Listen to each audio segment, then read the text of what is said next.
Inside the Birds is back. What's up, everybody? It's Geoff, Mosher, Adam Caplan, and our special guest from InsideTheBirds.com, Andrew DiCecco. When you see all three of us, and it's the last week or so of August, then you know it's time to talk about the 53-man roster. Andrew DiCecco has wrote his 53-man roster projection story on InsideTheBirds.com, and now we're going to verbalize it all out. And obviously the Eagles have made some moves. We'll get into those, some transactions. We'll wrap up the Colts game a little bit, get Andrew's observations. He was there. And then we'll get into the 53-man. And as Adam, you always like to say, this is not the real 53-man roster or the concrete 53-man roster. It is the fluid 53. Right, that's right. Or the initial 53. Initial, yeah. Right. Initial, right. I call it the fluid.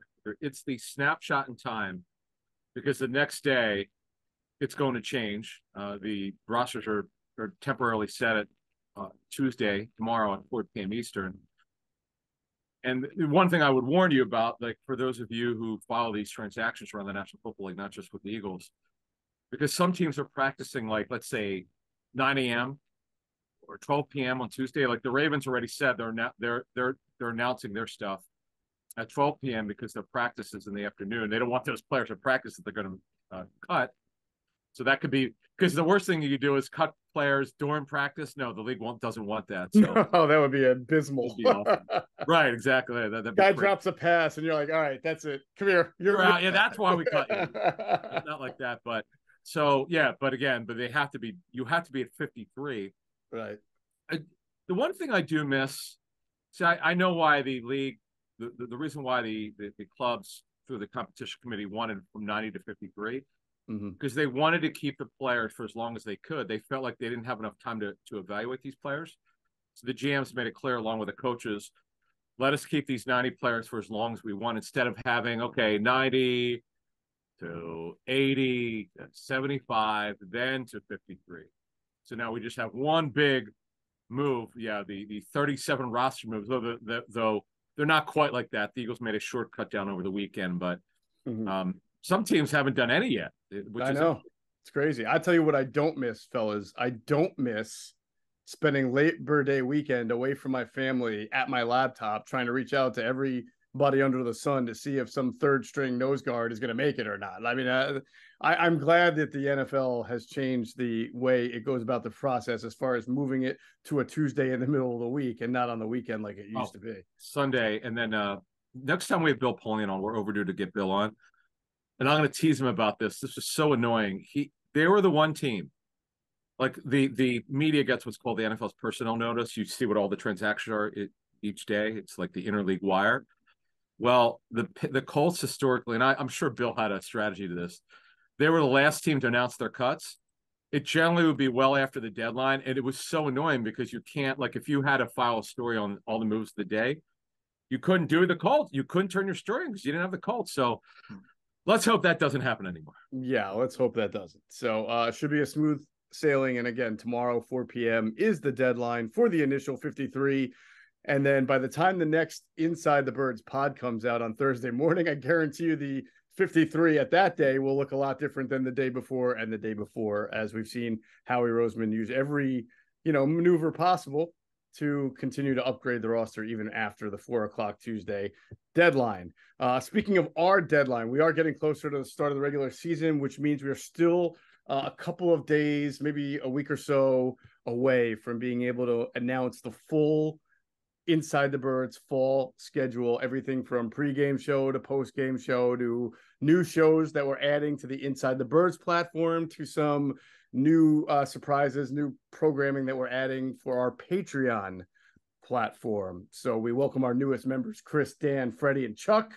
Enjoy the content. There's more coming, including a bonus. We've already done an Ask ITB live stream this month. Well, we're going to do another one on Tuesday at 7:00 to address day one of the final cuts in the initial 53. That'll be at 7:00 with Adam and myself. And I'm sure there's going to be a lot of people, Adam, with a lot of questions about that first set of cut downs. Yeah. And look, they're always at least small. I'm never really surprised anyone gets cut, but there's going to be a Josh Sills kind of move here where you go, well, how the hell did that guy make the team? Boy, I didn't see that. There's going to be a surprise to it makes the team. There always are. Where everybody does their own 53, where a couple slip through the cracks you maybe weren't aware of. But the big challenge this time is for special teams. That's the big thing, which we don't have access to the way their special teams coaches are thinking or how the general manager sees it. So that's, if you don't get a couple right, I'm sure it'll be because of special team challenges. I would think so. That's always, as Andrew knows very well, he writes about the third phase probably more than anybody else on the Eagles beat. But that is a critical spot or area of the team that last year did the Eagles in at some bad times. So it wouldn't surprise me if the Eagles really kept special teams in mind this year as they piece together the 53 that they want to take into the season. A lot to talk about. So we'll get into the 53. We'll get into some of those moves. We'll get some observations from the Colts game. I do want to talk real quick, guys, about one of our new sponsors. Inside the Birds is sponsored by BetterHelp. Look, we've all in some form or fashion been at a crossroads in life, not knowing where the road ahead will take us. I've had to juggle multiple jobs at one time. Me, Adam, and Andrew, we all work in an industry without stability. It can be grueling and take a real toll. And there's relationships, home life, finances, you name it. Whatever's going on, therapy can help you find a way forward. It can help you with positive coping strategies and learning how to set boundaries for yourself and just empowering yourself to be the best version of you. You don't have to have major trauma in your life to benefit from therapy. If you're thinking about therapy, give BetterHelp a try. It's entirely online and designed to be convenient, flexible, and suited to your schedule. Just fill out a brief questionnaire to get matched with a licensed therapist. You can also switch therapists anytime for no additional charge. Let therapy be your map with BetterHelp. Visit betterhelp.com/thebirds to get 10% off your first month. Do it today. That's BetterHelp, HELP.com/thebirds. All right. So let's get into a few things here. Obviously, the Eagles, we haven't had a podcast since the Eagles played the Colts and really gone through some of our observations. Andrew, I want to start with you. What kind of really stuck out for you when you were there? You were at the game, you're covering it. I know you had your eyes on guys like Trey Sermon and Eli Ricks and things like that. Is there anything that really jumped out at you, either positive or negatively? I didn't really think that Trey Sermon did a whole lot with his opportunity. It was only him and Kennedy Brooks that played in the game. Wasn't overwhelmed with his vision throughout the preseason. He looks noticeably leaner, more decisive, and things like that. I think he caught the ball better than we've seen him do in the past, but I really wasn't impressed with his vision. He had the fumble in the Browns game. He did score 3 touchdowns in the preseason, but I thought that they really gave him an opportunity to showcase what he could do. And I don't know that he took it and ran with it.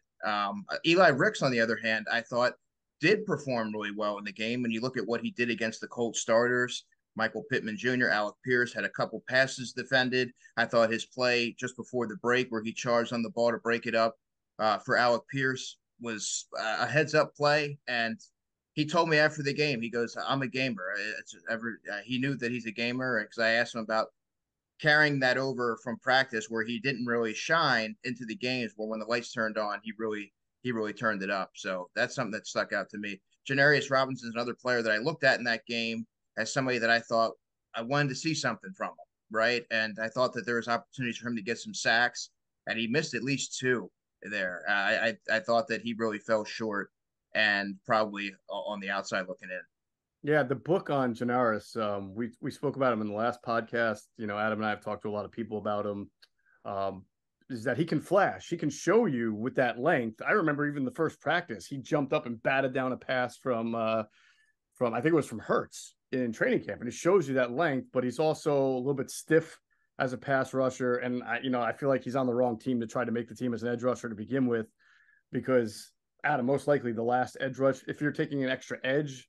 In this case, if it's Patrick Johnson, special teams is probably going to be a big factor in that decision. Oh, no doubt.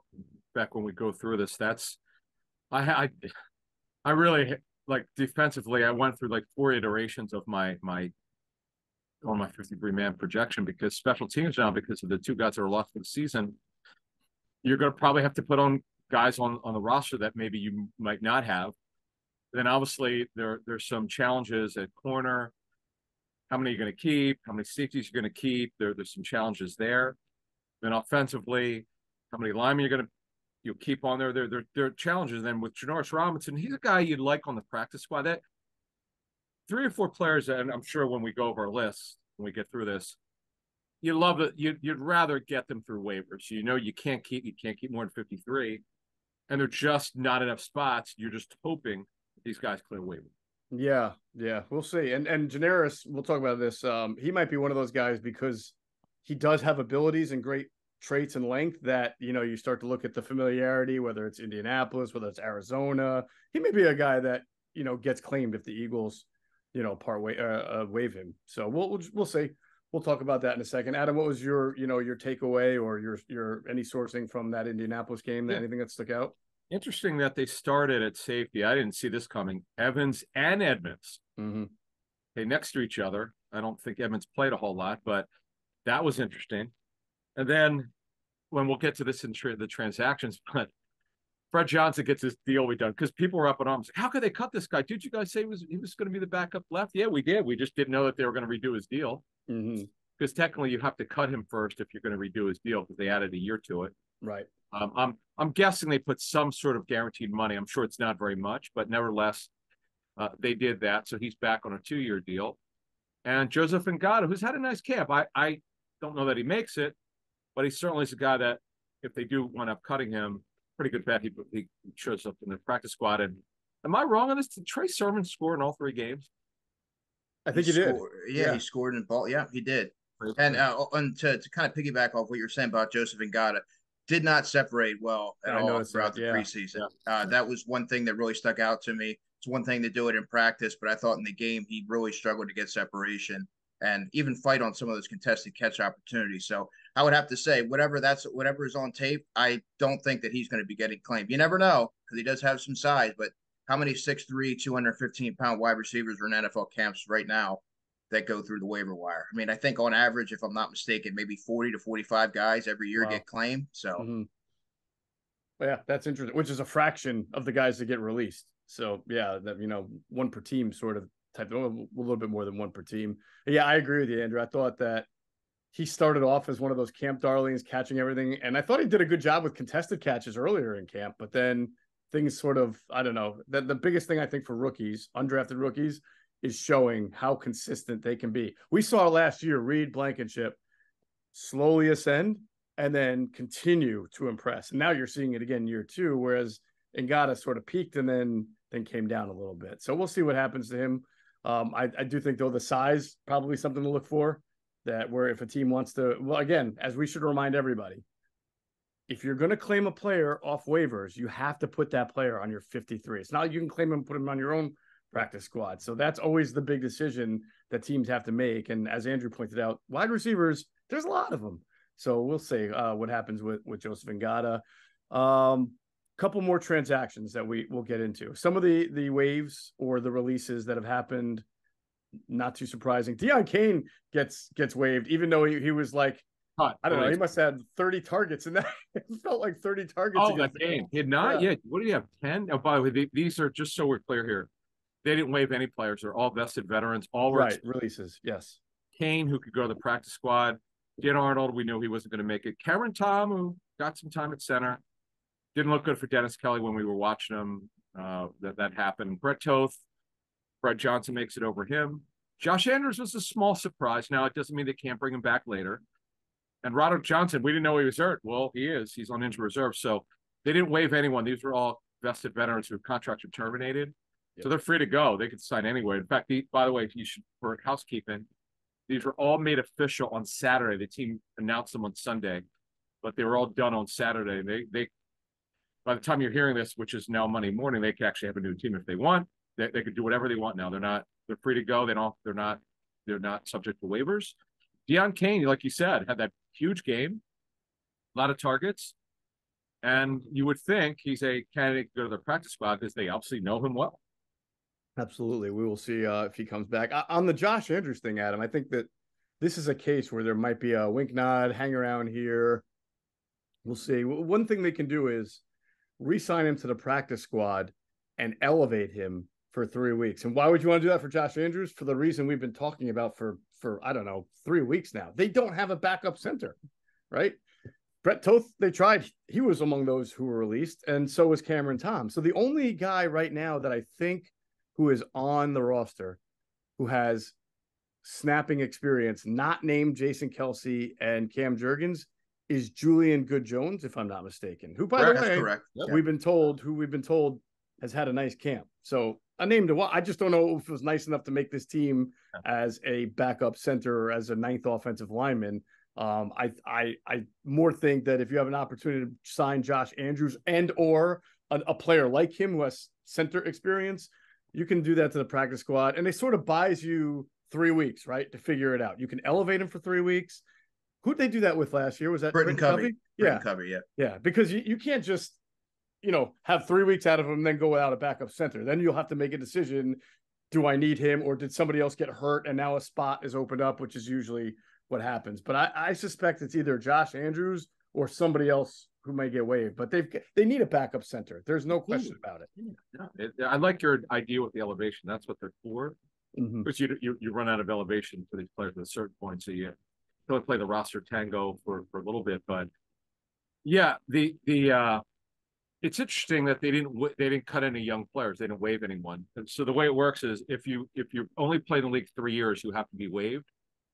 If you've played 4 years or more, your contract's terminated, and that you're not subject to waivers. The only time vested veterans are subject to waivers is after the trade deadline. Every player in the National Football League after the trade deadline in late October is subject to waivers. But here we go. These were the first 6 players. There were no moves on Sunday. It's now Monday. Are the Eagles practicing? Well, they didn't announce anything, but there was a number of players today that weren't there reportedly, and okay. I know of two that are waived. Good. Freddie Swain and Johnny King, and then there's a number of guys that weren't at practice today. So presumably they're waived as well. Yeah, so. And they'll be official later today. In fact, that's the thing about having a practice on Monday. For the reporters are going to go today. They, like you just said, Andrew, they'll note who was not there, and it's almost certain those guys are no longer with the football team. Absolutely. All right, a reminder that Inside the Birds very proud to be associated with Ocean Resort and Casino in Atlantic City. I'm sorry, Ocean Resort Casino in Atlantic City. It's the exclusive Jersey Shore resort of Inside the Birds. It is Ocean Casino Resort's 5th birthday this summer, and they can't wait to celebrate with you. So join Ocean for exciting promotions and sweepstakes, headline entertainment, the best day life and nightlife lineup in AC, the debut of the birthday bar, exclusive local collabs and partnerships, commemorative 5th birthday merchandise, and so much more. Don't miss stunning fireworks and unique events all summer long. Ocean Rewards members will enjoy over $5 million in gifts and prizes, so be sure to sign up for an Ocean Rewards card to get in on the fun next time you visit. All right, so let's get to this 53-man semi-projection.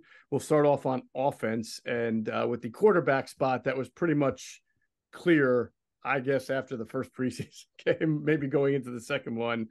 Jalen Hurts, Marcus Mariota, and Tanner McKee. I can't imagine Tanner McKee not making this team at this point. I agree. It's in a league that has such trouble developing backup quarterbacks.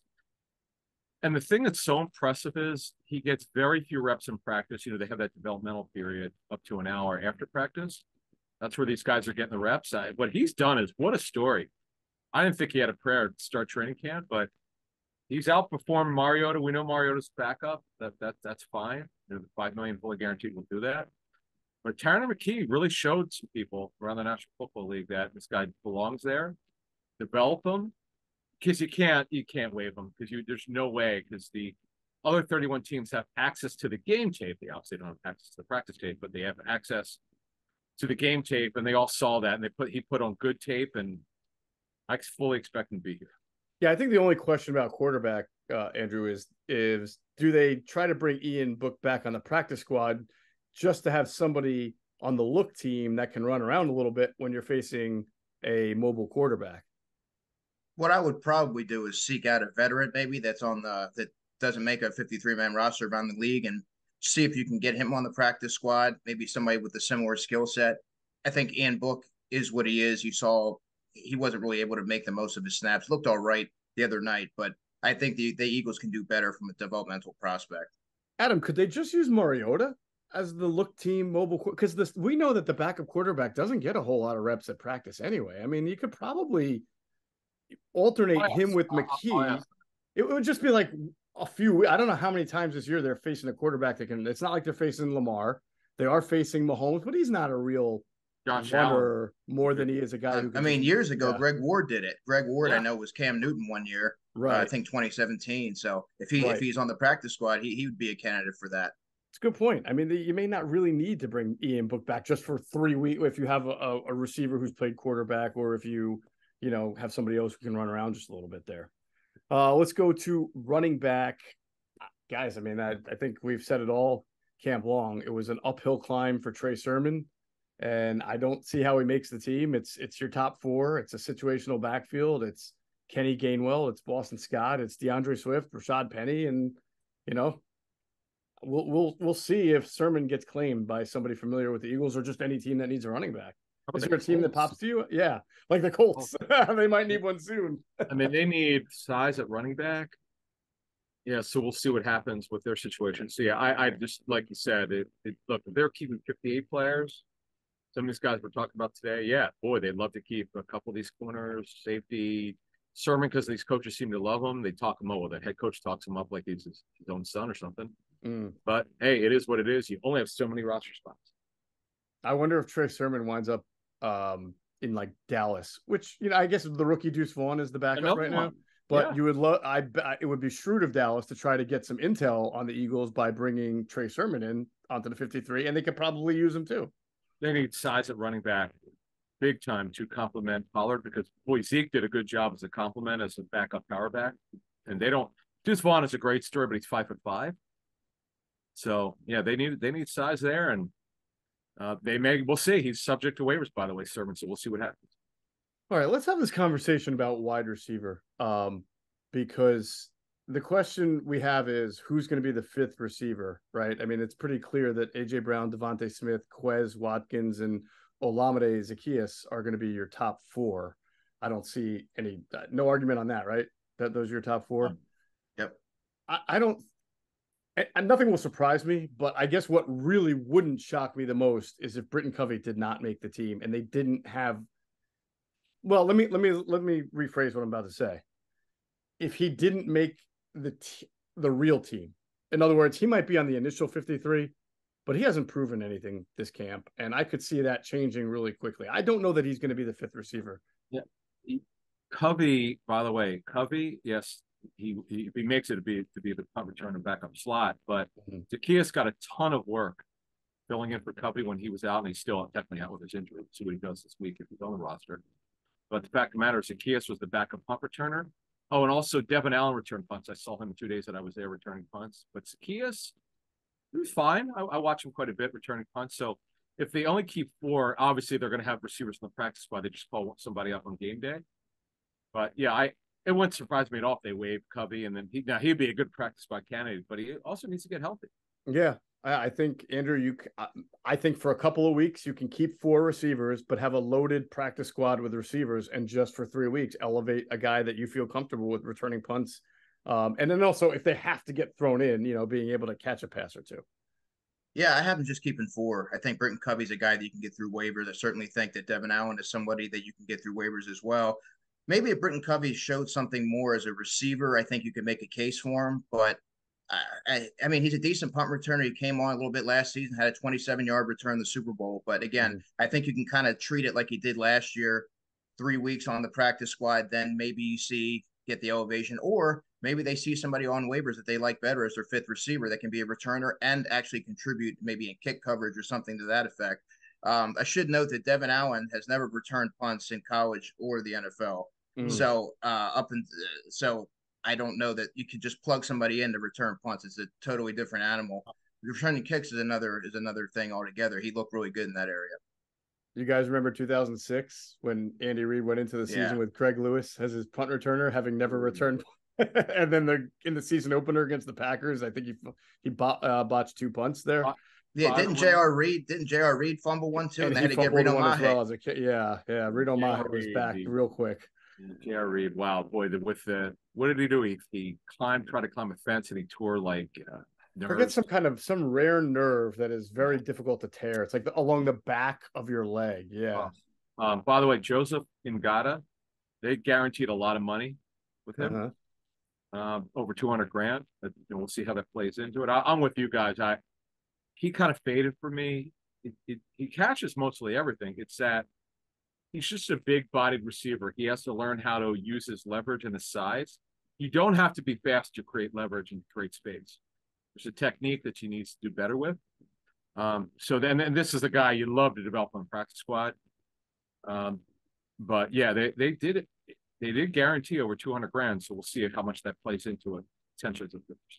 Yeah. I honestly think that if Tyree Cleveland didn't get hurt, you could have made a case for him as the fifth because he has played special teams. He was a core member for Denver.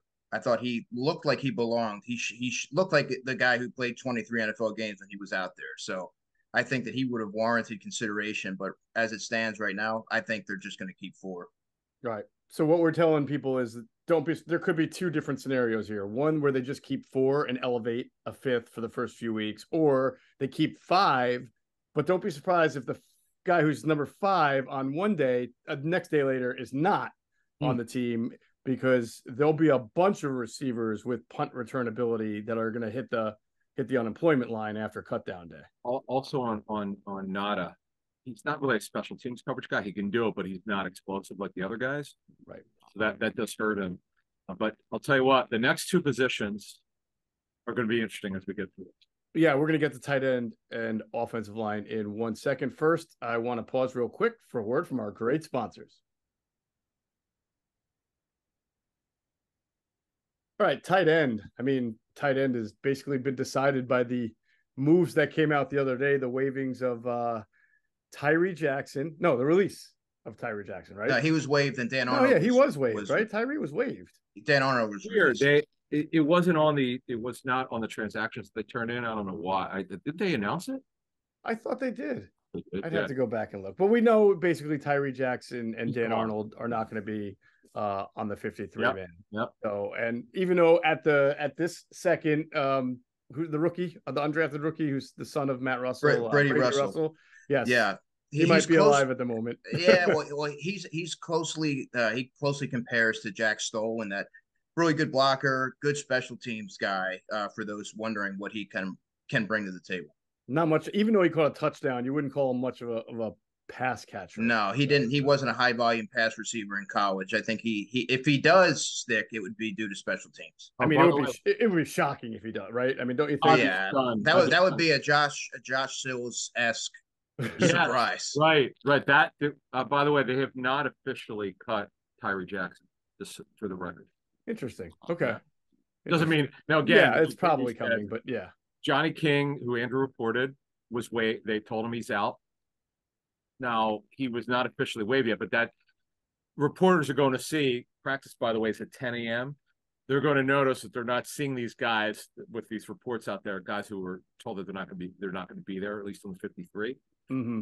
So, but yeah, that's because these moves have not been turned to the league yet, but these players have already been told that they're not going to be here.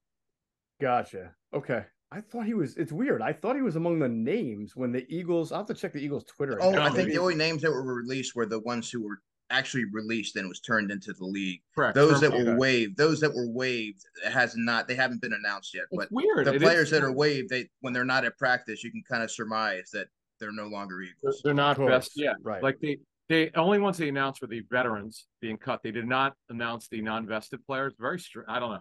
That is very odd. But they're gone. They've been already told that they're out. So right. So the likeliest scenario here is the 3 tight ends from last year: Dallas Goedert 1, Jack Stoll 2, Grant Calcaterra 3. Now, and I will tell you on that though. I thought about it. It would not surprise me at all if they waived him, because okay, I've talked to waived who? Calcaterra? Yes, I've talked to teams that watch his tape. So he's a willing blocker. He's explosive in a short area. He doesn't have down the seam speed. He's okay. He's beauty's in the eye of the beholder. He's a drafted player, a 6th rounder last year. Mm-hmm. Chances are better to make it that he won't, but it would not surprise me at all if they cut him. And if he passed through waivers and playing, sign him to the practice squad, he could be a call up on game day. But to me, the guy is Tyree Jackson. That guy's got ability. He's a willing blocker. You can't teach size. He's 6'7". I know, he's been a flash player, but you have to ask yourself long term, if you're trying to develop a third tight end, who has more upside, Calcaterra or Tyree Jack? Tyree. There you go. A lot. Yeah. Yeah, I guess because you can't find that combination of size and length at that position, right? That can actually do something, which we've seen him do. So yeah, I get that. But here's where I struggle, and I know you're just saying this is a possibility, not a definitive. Yeah, I'm not. No, I mean, I have them. It would be hard to just. It would be hard to take two tight ends, even if you're elevating a tight end, because then you can only elevate two guys, right? Each week. Was it three now? That's right. It's three. Man, they might really be using that, for wide receiver, for tight end, for backup center. It sounds like we got our three elevations there. That's a lot, right? Yeah. As we go through this, this is where we said before training camp, there are a lot of battles. There were like 5 or 6 per position, over the last 5 or 6 spots are really difficult. We're going to wind up, like you mentioned, Josh Schultz. There's going to be a couple surprises when we get to 4 p.m. Eastern on Tuesday. Now, again, Wednesday could be some of these guys who they say are on the roster don't wind up being cut when they claim players off waivers. But this is the difficulty of trying to put this together, because in years past it's been fairly simple. Not this year. This is a much bigger challenge. Yeah, this was really tough to put together. I think filling out the back end of the roster. Normally, you have trouble whittling it down. This one, I had a hard time getting to 53. Oh, I bet. Yeah, especially on defense when we get to that. Offensive line, though, I will say, guys, once things started to really round into form a couple weeks into camp, like Cam Jurgens being your starting right guard, and then when Fred Johnson did come back on a 2-year deal, I feel like this wasn't actually that difficult, especially once the Josh Andrews news came that he wasn't, that he was going to get released, right? So you had your starting 5, Mailata, Dickerson, Kelsey, Jurgens, Lane Johnson. That's 5. We know Fred Johnson, Jack Driscoll, and Tyler Steen are at least 3 of it. And one thing that I thought, and I even looked into this, and it is true, is that Sue Opeta has really had a nice camp. And he's a guy who's improved. He can play both sides now. And again, if we're just taking interior line and not worrying about whether a guy can snap the ball or not, then Opeta to me was a very obvious 9th, because as we've been all talking about, Josh Sills just did not compete at camp the way they wanted him to do, like he did last year. I don't even know if there was another guy at this point that you guys were thinking might get into that mix and make it 10. I had Josh Andrews as my 10th. Full disclosure. Right. That's what I meant, other than Andrews. Yeah. Well, no, it's funny. Well, let me ask you. Well, okay, so Andrew and I were together. So Geoff, tell the truth. Did you a week ago? Did you have Andrews on your roster? I did. Oh, certainly. I've been screaming from the mountaintops that you need to have a backup center. So right. It did enter my mind that they could cut him and put him on the practice squad and elevate him. So I did wrestle with it, but that's it though. I mean, it was either Josh Andrews on or not, and it was Josh Andrews or it was going to be 9. I didn't think there would be a different guy as 10. So the Eagles did us a favor. We were all going to get it wrong. So, okay. I didn't feel great about it putting them on there, but knowing that the Eagles had kept 10 linemen the past 2 seasons under the Nick Sirianni regime, I felt that there's a possibility that's where they're going to go heavy in the trenches. So if that was my guy, I thought that he was going to be the backup center. So, gotcha. A couple notes here. Opeta, 3 out of his first 4 years, he was on the Eagles practice squad. 2 years ago, he was actually on the roster the entire season. This is a guy that, Geoff, the key here, and the reason why I have him on the roster, when they first signed him as an undrafted free agent in 19, he was only comfortable, as we reported at the time, on one side. But over time, he started to learn how to play the other side and be more comfortable. Mm-hmm. And that's the key. You cannot be a one position. You can't, if you're an undrafted free agent and you want to be here long term, you got to be able to play one, at least both guard positions, not just one, because you got to be able to do more when you're an undrafted guy. The more you can do, as they say in life, and been a good story. We'll see. This is a pretty good find for them as an undrafted. And he is vested. Is that right, Adam? Like no. 19? He's not. I don't think so. No, I don't think so. I don't. I'll check. God, I feel like he's been on the team forever now. How can 2019. So I don't know if that could factor in. He wasn't on the roster long enough. He was only on the roster for 4 weeks. Got it. So I doubt it.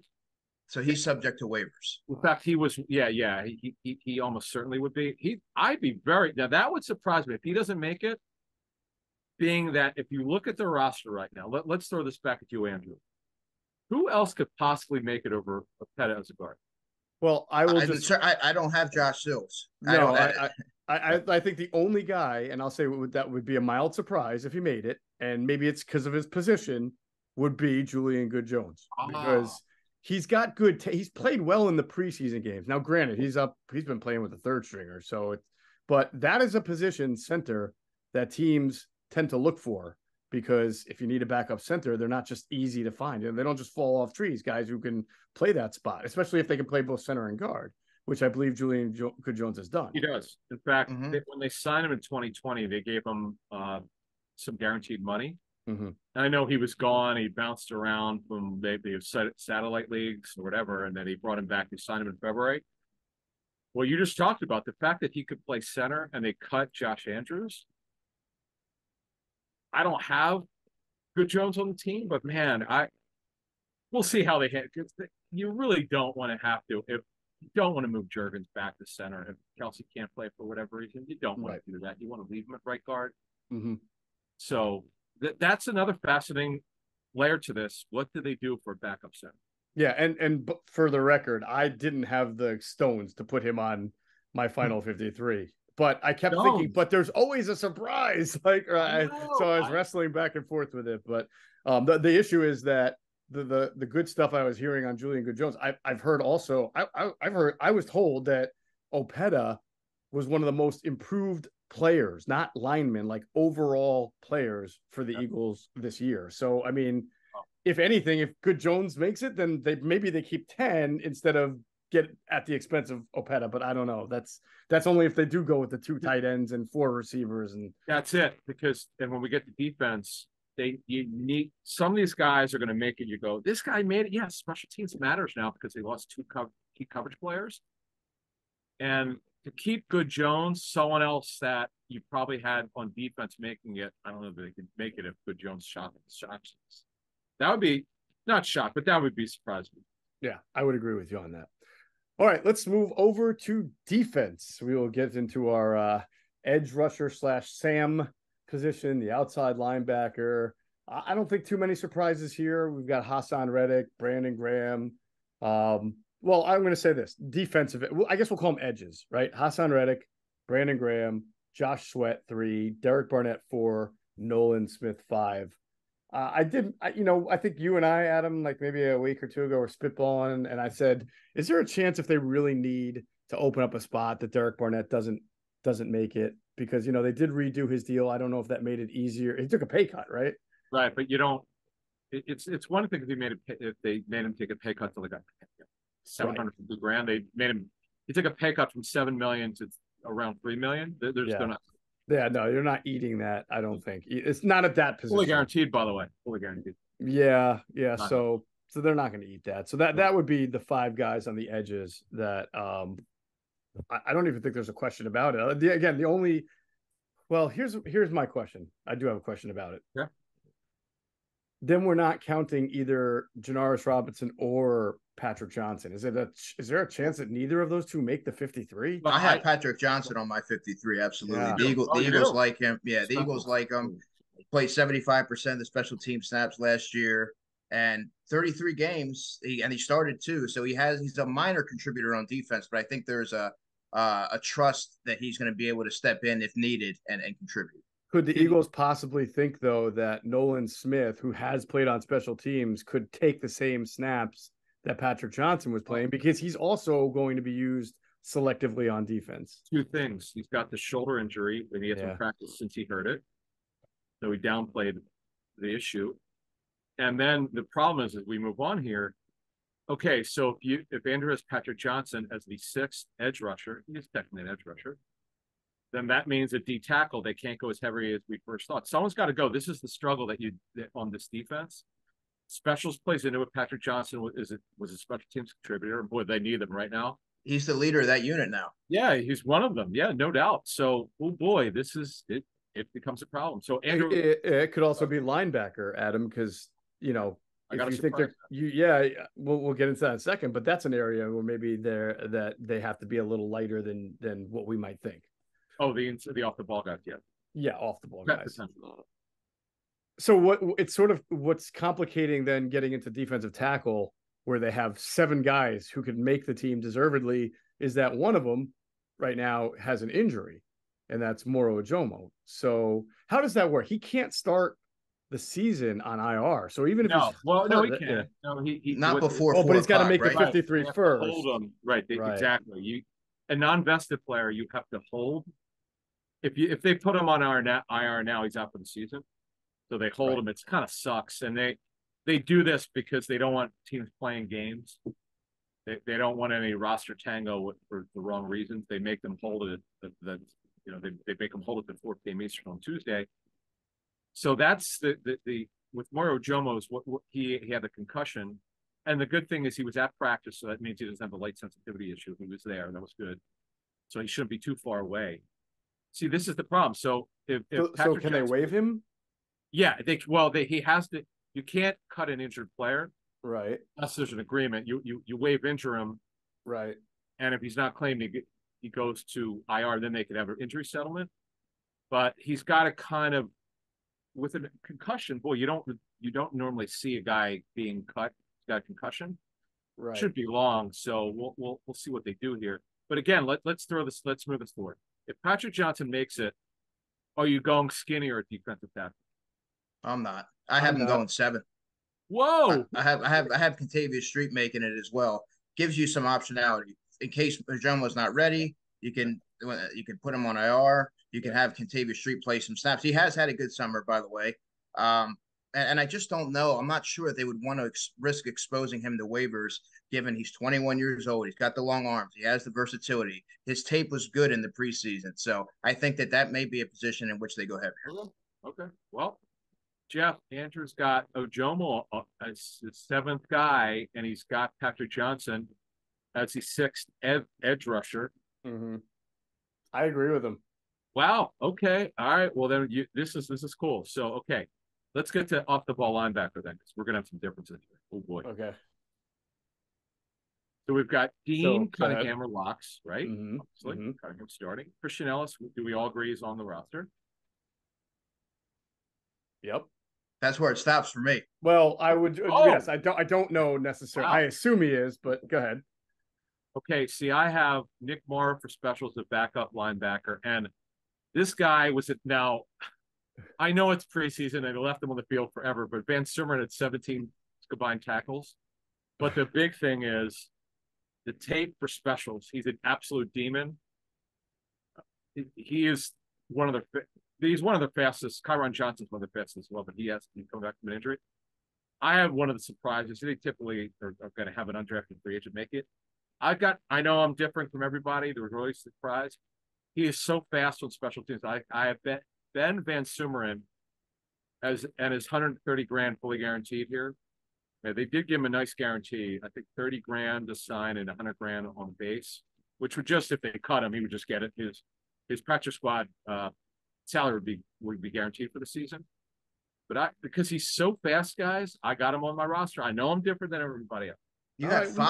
Well, here's the thing, though. Here's where I would not argue with the idea of Ben Van Sumeren making the team for special teams. But then why do you need to keep both Nick Morrow and Christian Ellis? You can probably get at least one of those guys back on your practice squad, especially Nick Morrow. Nobody gave him no one gave him any guaranteed money, including the Eagles. I agree. If I could change it, see, I would.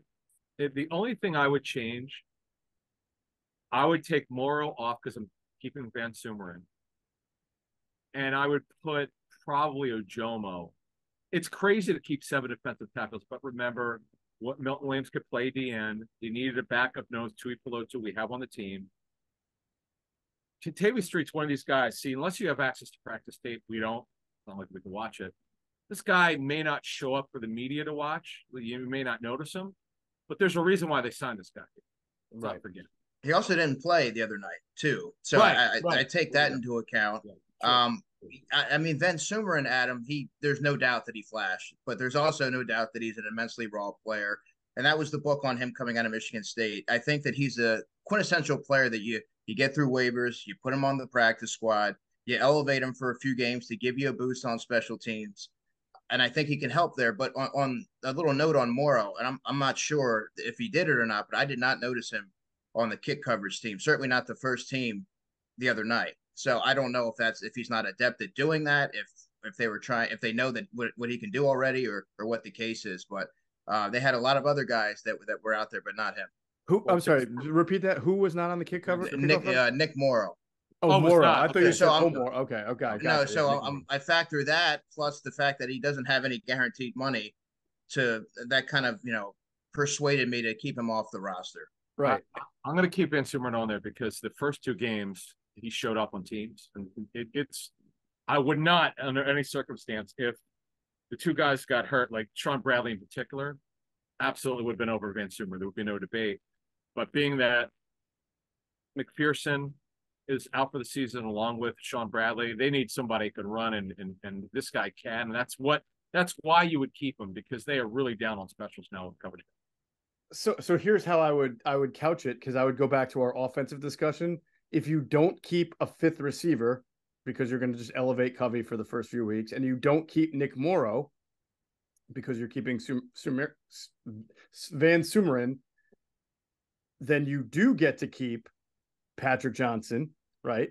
And then you do get to keep Morrow Ajomo. Right. That's how I was kind of piecing it. It took me so long to figure out how I wanted these pieces to fit, but that's kind of how I envisioned it. Keeping 70 tackles is insane, but I'm telling you, I agree with you. It's insane, but I also, when I ask around, it's like I hear, hey, remember, heavy O-line, heavy D-line is all. I know. All that's I hear. All here.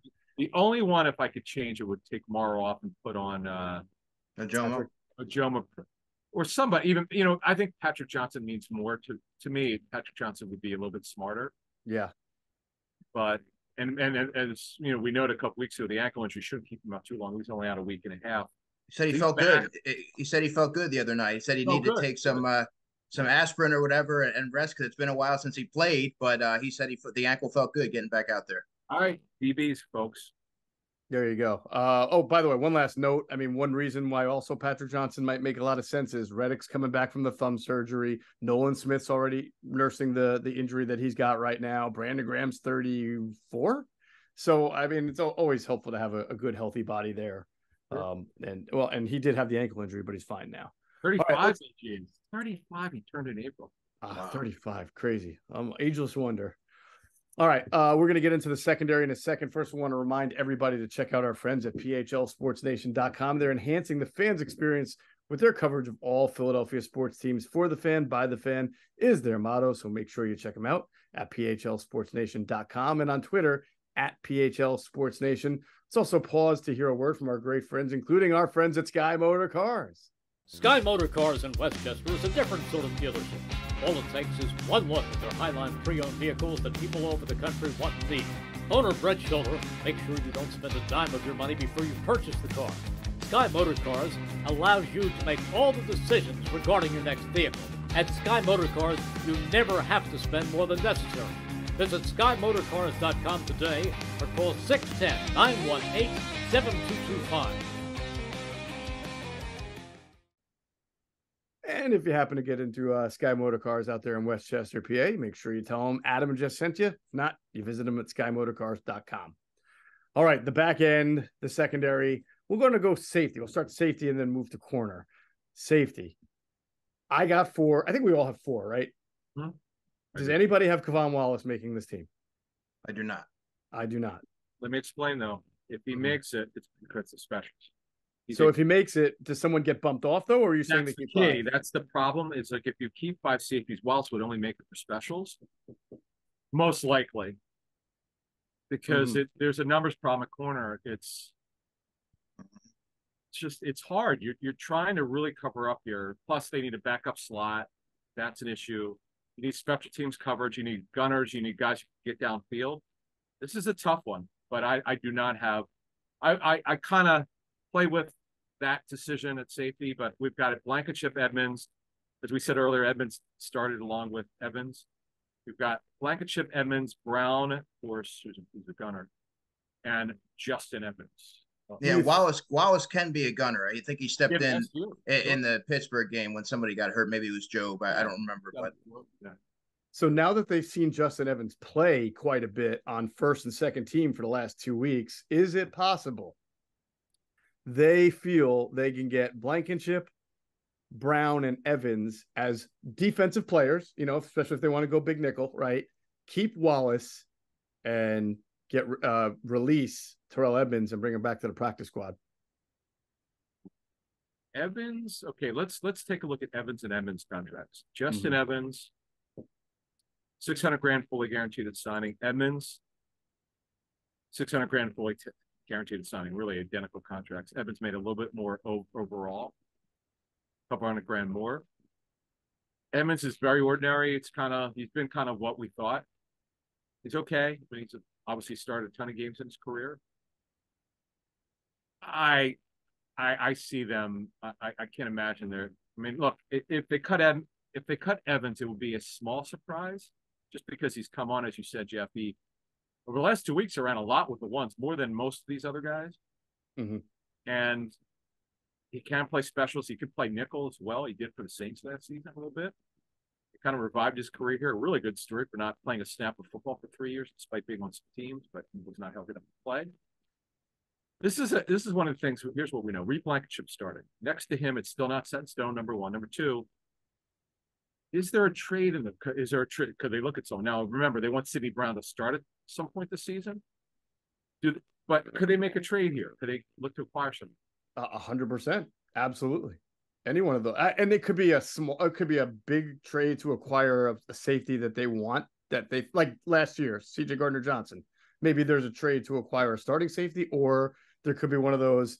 You take Kevon Wallace from us, and we'll take your backup center, right? Because we need one of those. And then, what was the old trade I like to make? The David Fluellen for Cody Parkey trade from way back. I know, right? It actually worked out well for a year for the Eagles. So it could be one or the other. But I would not discount the idea of Wallace and Brown and Evans and Blankenship making it, and then Terrell Edmonds being released and brought back on the practice squad. I think when you look at it, I think Edmonds can contribute in big nickel packages as a quasi linebacker. Good and he's one of the few. He's the only guy with extensive starting experience, 75 games. So I think that he provides a little stability there. Like Adam said, he's a very ordinary player, but that's a tough position to call. I think Justin Evans would probably be my pick right now to start opposite Reed Blankenship week one, just based on what we know, based on the knowledge that we have. But I think that when you look at their group of safeties right now, more or less, they have a redundant skill set. And I think that they're really lacking in pass coverage. They're lacking that C.J. Gardner-Johnson. So that would be a position that I think it behooves them to find a way to alter it, get somebody in there that's more adept at playing in coverage. I would add, Andrew, we saw big nickel decent amount in training camp because they're not good at backup corner. So you could see that's one reason to keep 5 safeties, but clearly the two veterans, Edmonds and Evans, would make a lot of sense to be able to do that. So this is the part about we don't know about Sean Desai. We don't know what he's thinking. He's new here, so we'll see what he wants to do. And I'll say this about Howie Roseman, amongst his really good things, he's a good listener to coaches. If he tries to get them what they need.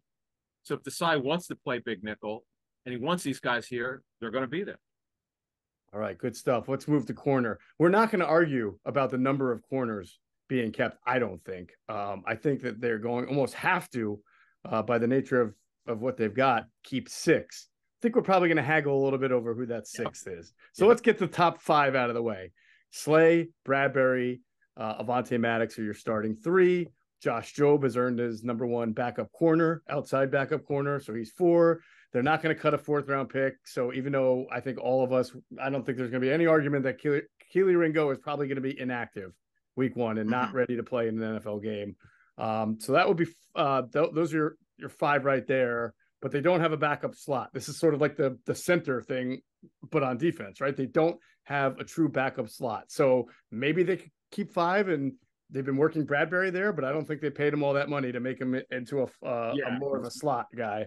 No, He's just, Right. temporary. Mario Goodrich was that guy. Mario Goodrich was the Yes. one, and ordinarily I would have said Mario Goodrich will probably make it as the backup slot. I feel like Eli Ricks, because of his name and pedigree, might be tougher to get through waivers than Mario Goodrich. The only issue there is they don't have a backup slot right now. Right. Bradbury's not a backup slot. That's not good. You can't play him there. If Maddox got hurt, Bradbury cannot be full time. They're not paying him over $10 million to be a slot. Mm-hmm. So either they keep Goodrich or they have to find somebody else. And we're not. I don't know what they're going to do at backup slot. I mean, they got lucky with last year. They didn't need. They tried. Look, when I say they got lucky, they tried Josiah Scott. It didn't work after Maddox got hurt. But yeah, obviously they could go look for a veteran on the street, or they could claim someone off waivers. But right now, you just alluded to it. You don't have Goodrich on your, so Geoff, you have Ricks on it. Andrew, do you have Ricks on? I do, and this is actually one of my favorite, probably my favorite position to forecast, because if you're basing it purely off of practice, Goodrich has been the better player when compared to Ricks. But when the lights came on, Ricks was making some big plays. I thought that he really showed well against the Colts starting unit, which certainly bodes well for his roster prospects. And Mekhi Garner is another player that physical. I think he can be a core special teamer. He showed really well in the preseason. He's around the football a lot. You could honestly make a case for going heavy and with 7 corners if you really fear losing any of them through waivers. Because let's not forget, Bradbury and Slay are on the wrong side of 30, right? And you kind of want, and Josh Job's a good foundational piece. Ringo, we'll have to see, but you could have a young contingent of corners for the future. So something to keep in mind. All right. Yeah, my philosophy would be this on that. Okay. Mario Goodrich as a backup slot, I thought had a pretty good showing before he got hurt. And I think Ricks, while he played well against the Colts, you saw him struggle in who's the second pre Browns? Browns. He was slipping. He was flying. He looked lost at times. However, Josiah Scott, somebody mentioned him. He becomes my X factor. If I'm putting this roster together, I say, there's no way I'm losing Ricks to keep Goodrich a backup. So to keep a backup slot. It doesn't matter who the name is, right? Okay. I'm keeping Ricks. I'm waiving Goodrich. If by chance Goodrich gets claimed, which wouldn't surprise me. I mean, corner is a tough position to find. So if he had good tape, he gets good tape.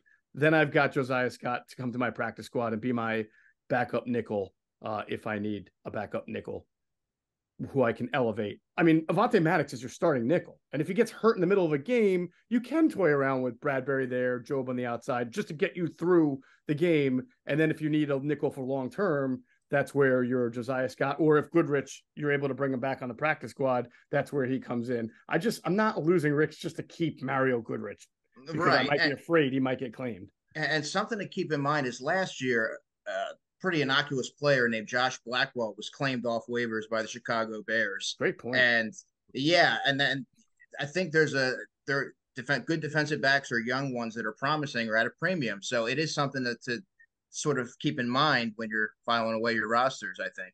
Yeah. I would say this, though, Goodrich, it's not just a backup slot. He could play inside outside. But I remember when they signed him as an undrafted free agent last year, they're in the back of their mind, they would start cross-training him, and they did that, and it's worked out pretty well. I'm keeping Goodrich on the roster. Now, here's the problem, though. He has an injury. You don't know the severity of it. So you remember he was the only one not listed on the injury report. Then they said after practice he had an injury. He wasn't practicing. He was in New Jersey on Tuesday. We just don't know what it is, so we don't know how long he's going to be out. So that could factor in. So again, we're going to see what happens here. But remember, folks, when you do your own 53, because of the 2 guys who are out for the season, they're 2 of the best special teams players. There are going to be some guys who make it who you probably didn't have on there because you weren't. You have to factor in special teams. That's something that is going to be part of this. And obviously, as we finish this, you got the 3 specialists. Sipas, by the way, we'll see. Right now, he's the punter. He's still competing against the field. Yep. We reported that the Eagles put a waiver claim in for Braden Mann, who's a former 6th-round pick of the Jets, who the Steelers, because they're higher up on the waiver order, claimed. So let's see what happens here. Right now, Sipas is their punter. Up for Jake Elliott's great. Lovato's great. So we'll see what happens. We're going to be wrong here. We'll see who gets them right. All right. Sounds fun. I can't believe we're not having a heated debate over the punter, the kicker, and the long snapper. Are we sure we're all on board with this? We're Well, good? Could you get me a punter? Could you get me a punter?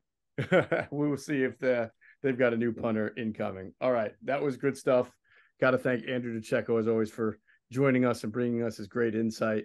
And our next podcast, which will come out Thursday, we'll have an entirely different set of conversations about perhaps some new faces, some new names, but then we'll start to really look forward and get into, regular season mode, which I think we're all excited for. Football's back, baby.